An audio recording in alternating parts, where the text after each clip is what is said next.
il y a un contexte dans lequel la Moudawana a été élaborée, c'était au début du 3e millénaire. On s'en souvient parce qu'à l'époque, il fallait un peu faire un bond en avant sur le plan qualitatif et casser beaucoup de clichés, beaucoup de stéréotypes. Et précisément, depuis cette date, 2004 jusqu'à aujourd'hui, le Maroc a réalisé quand même pas mal d'avancées. Malheureusement, cette dynamique, on l'a remarqué, a été un peu bridée. Sa Majesté, tout à l'heure, dans son discours, avait un peu pointé du doigt la mauvaise application de la loi. Cette loi ne s'adresse pas uniquement aux femmes, ne s'adresse pas non plus uniquement aux hommes, mais s'adresse à toute la famille comme étant le noyau essentiel de la société marocaine. Cela est extrêmement important.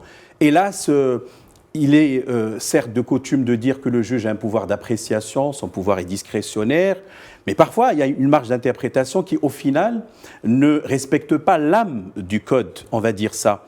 Les juristes parlent de l'esprit. Ce qu'il faut, à mon sens, et d'ailleurs c'est une invitation de Sa Majesté qui peut-être annonce une certaine refonte par la suite de tout le dispositif, parce qu'il faut le dire, il est connecté à d'autres éléments, mais ce qu'on peut dire qu'il est temps aujourd'hui de réactualiser le dispositif. Nous sommes quand même en 2022, donc après presque 18 ans de mise en œuvre, et recentrer la femme, comme disait Sekou Metz, dans le cadre d'une autonomisation qui est appelée par beaucoup d'institutions comme le PNUD, le Programme des Nations Unies pour le développement, qu'on appelle Empowerment, Temkin al-Maghribiya. Et je crois que le problème n'est pas dans les textes aujourd'hui seulement, mais il est dans l'effectivité et dans l'implémentation.